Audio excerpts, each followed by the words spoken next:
So the holidays are upon us, and you want to have a happy holiday, and you also want to be frugal.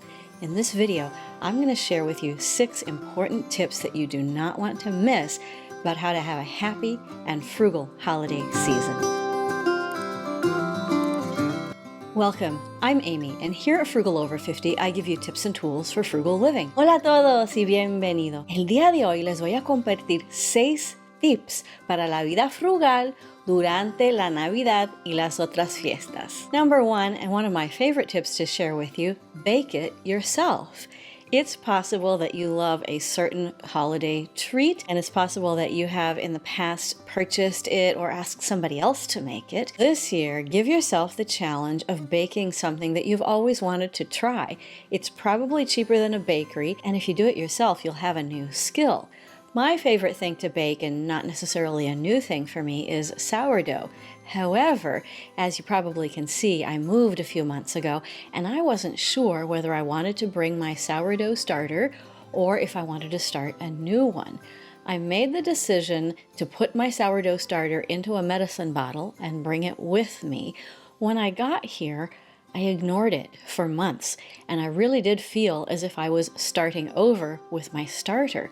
What I discovered was that when I started adding flour and water to it and feeding it again, it grew just like it had in my old place. And so I was able to use my old/new sourdough starter to start baking within just a few days of starting to revive it. And I've been able to make a couple of different loaves of bread, one for sandwiches and one that looks more traditionally like a sourdough loaf. I'm excited about this because now that my sourdough starter has made the move with me, I can use it to bake new things. I really want to try baking sourdough bread with little dried fruits in it and making it sort of a sweet Christmas bread, but with that tang of sourdough in the background. And that's going to be my new thing that I'm going to try. What is it that you have always wanted to bake, but either it was somebody's recipe from the olden days and you haven't been wanting to try it yet, or it's something you always bought, or something you just thought, oh, it's going to be too much work? Maybe it is, but you won't know until you try. And think about it this way. When you compile the ingredients yourself and you make it yourself, you can control a couple of things. The costs, maybe it's expensive and you got to make a couple of substitutions to bring it within your budget. You can do that. You can also control the ingredients to a certain extent, so you can choose the healthiest options for you, for your family, for your friends, depending on everybody's health and dietary needs. And once you've made it, you have a pathway forward for making that same thing again or something similar, and you can keep tweaking the recipe so that it becomes something that's really part of who you are, part of your frugal life, and part of the way you share yourself with your family, with your friends. So without further ado, bake it. Now, as we move on here, I want to introduce to you Mint Mobile, who I'm partnering with for today's video. Mint Mobile offers premium wireless for as low as $15 a month, and you don't have to sacrifice any speed, connection, or data. They're built on the nation's largest 5G network. They keep costs low because they sell direct to you and to me online. They cut out stores and salespeople. For me, they provide the fastest wireless and the most unlimited data that I have ever seen at the price point that they offer it. I also found that going to Mint Mobile took 0 time. I was up and running with Mint Mobile in seconds. If you haven't yet switched to Mint, it's super easy. You can have a physical SIM card or an eSIM card depending on your phone. You can sign up and activate your phone immediately from the comfort of your own home. You don't have to go anywhere. You don't have to stand in line. You don't have to speak to people. I did not have to get a new phone, and I was given the option of either getting a new phone number or using my old phone number. You can do the same thing. All Mint Mobile plans include unlimited nationwide talk and text, plus lightning fast 5G and free mobile hotspot. Mint will show you how much data you use each month and recommend plans that save you money. Mint offers a modern family plan that lets you set up a super affordable family plan with as little as 2 lines. Savings amounts do vary, but I actually cut my cost in half and got better service with Mint Mobile. As an added savings bonus, between November 14th and January 15th, if you purchase a 3-month plan, you'll receive an additional 3 months free using my link, mintmobile.com/frugalover50, also linked in my description. This offer is available on all plans, including unlimited. Hello. Stop paying more than you need to on your wireless bill and save big with Mint Mobile. Number 2, use it up and repurpose. I've put these two ideas together because I have a specific example to share with you. Here in the United States, we have just finished with Halloween season and we're heading into Thanksgiving season. Both of these are very pumpkin-forward holidays. In the Halloween season, people like to get pumpkins that they can carve into what we call jack-o'-lanterns, which means that you carve a scary or funny face onto the pumpkin, and then if you like, you can put a little candle in it, and it lights up the inside, and you can see the light through the face that you carved out of it. After Halloween, what do you do with those pumpkins? Usually the pumpkins that we buy here in the United States for jack-o'-lanterns are not sold to us as if they were food. They're sold to us as a decoration. But most of them can be eaten. And just a month later, here in the United States, we're coming up on Thanksgiving where we all make pumpkin pies. Well, I decided to do an experiment with the leftover pumpkins from Halloween. In this experiment, I took two of the most hardy, long-lasting selections from the family of jack-o'-lanterns that graced my deck, and I decided to cut them up and roast them. And you know what? It actually worked out really well. They're not the sort of sugar pumpkin pie pumpkins that we're all encouraged to buy if we're not buying the canned stuff, but they still have a pumpkin-y flavor. They were perfectly good, and I roasted some and then cut them in cubes. I roasted some others and cut them into puree. So I can make a variety of things. I can make pumpkin soups and stews. I can make pies or other kinds of pumpkin-themed custards, and I have probably more pumpkin than I know what to do with. And I'm actually really excited about this. I love pumpkin, so it's not a problem. Now you may be thinking to yourself, that's fine for you, but we don't have Halloween in my country and we're not eating pumpkins in my household.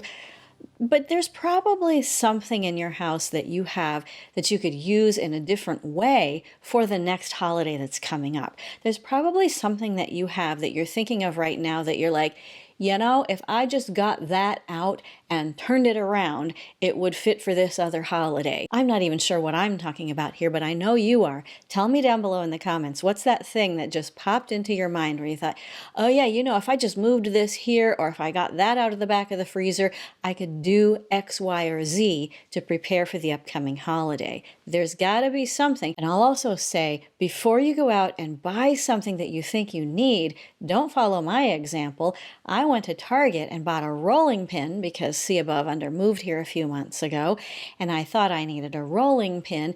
I threw out all of the packaging for the rolling pin so I can't return it. I went to put it in the spot where I designated for a rolling pin. Guess who bought a rolling pin like the day after she moved here and then forgot about it? Hello!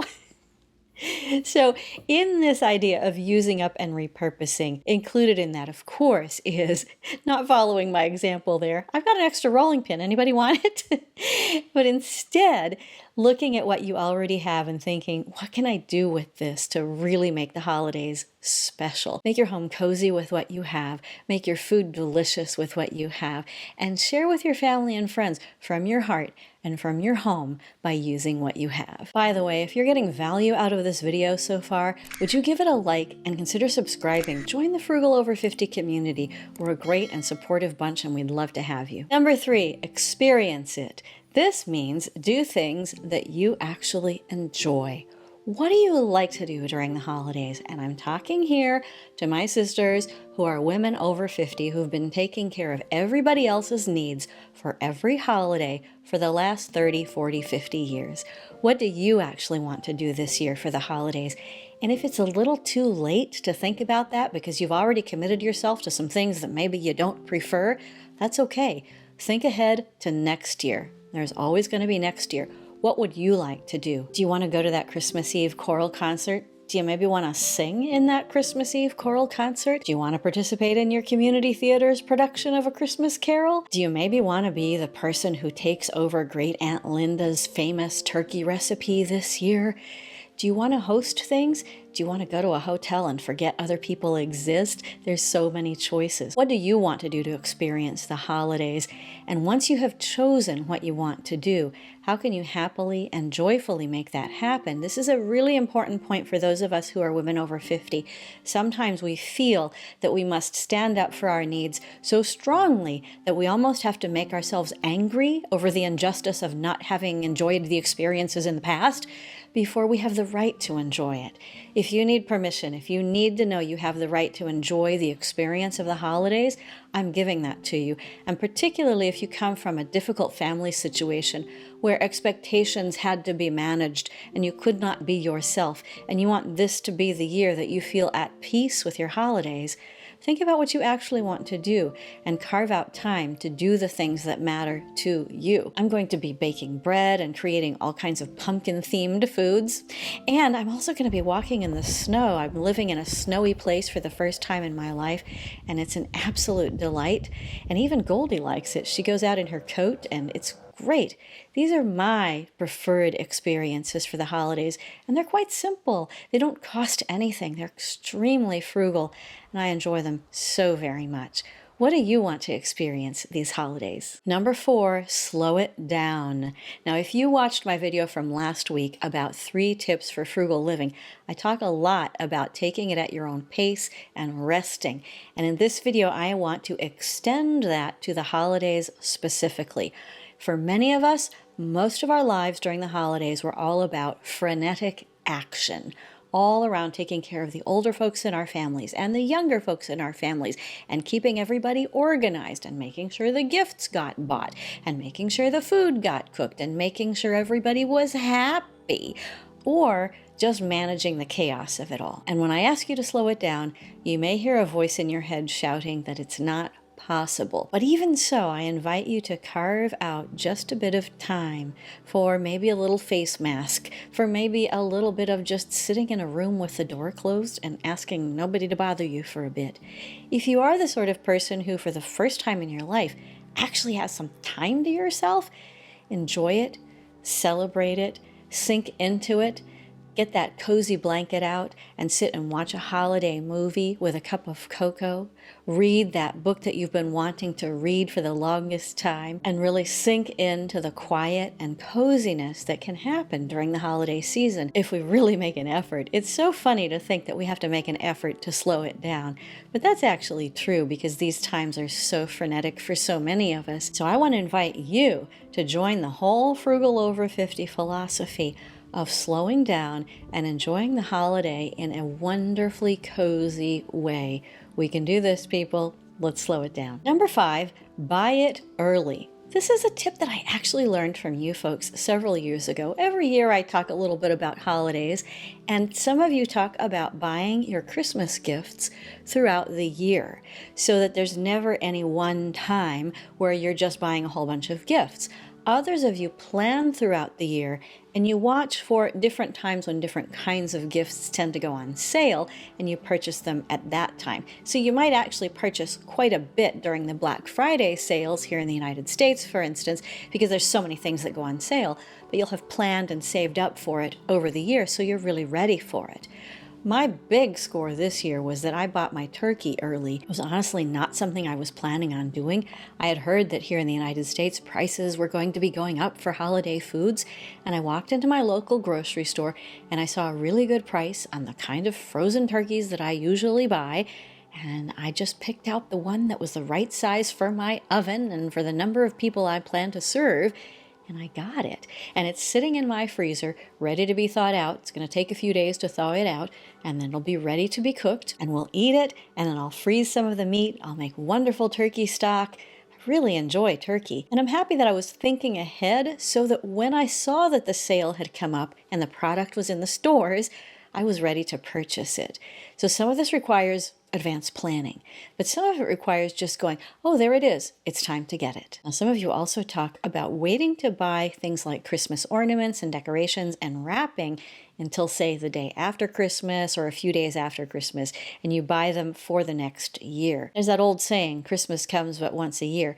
But whatever holiday it is that you like to plan for, certainly if it's a big one, year-long planning and preparing and getting excited about it is absolutely fine. So go for it. Buy it early. Number 6, reclaim it. What I mean is reclaim the holiday. This is what all of these tips are really getting to. Reclaim the holiday so that it becomes yours. It may not have ever been yours. If you're a woman over 50, you may never have had the choice in how you celebrate this holiday so that it can just be right for you and right for those you love. And this is the year to make it yours. If you're not a really big celebrator of Christmas, think about the big holiday that you and your family and your community do celebrate, and think about how to make that holiday really special for you and for those you love. Reclaiming it could be a big deal. It could be pulling it from the clutches of people who want you to do all of the work. It could be simply a matter of saying, you know what, I've always wanted to do, insert your answer here. In fact, tell me down below, what is the thing you have always wanted to do over the holidays that you think this might be the year, or if not this year, I'm going to plan for it for next year? There's a Christmas song that says, it's the most wonderful time of the year. But for so many of us, really big holidays are times of work, they're times of difficulty, they're times of challenges where we deal with family members and loved ones, truly loved ones, but in difficult and high pressure situations. And in asking you and in asking me to reclaim the holiday, I know that I'm asking us to do a big thing, and it may not be entirely possible, it may not be 100% possible, but what can you do to put your arms around the holiday and put your arms around the people you love and make it a time of special connection, a time of community, a time possibly of peaceful solitude as well, a time of really enjoying the things that matter to you so that you can share the true meaning of the holiday, whether it's Christmas or whether you're thinking of another one. Big holidays tend to be about getting people together to show love and to show caring. Reclaim your holiday so that you can do just that. If you're looking for some more concrete tips about how to live frugally during the holidays, my video from last year would be a great watch, and I'd encourage you to go and watch that after you're done with this video. Special thanks again to Mint Mobile, who partnered with me for today's video. Click the link below to get the best deal of the year right now. I wish you a happy, a cozy, a joyful, and above all, a very peaceful holiday season. And I can't wait to see you in the next video. Nos vemos en el próximo video. Bye. I'm not wasting any dreams this Christmas. I've made my wish upon that star.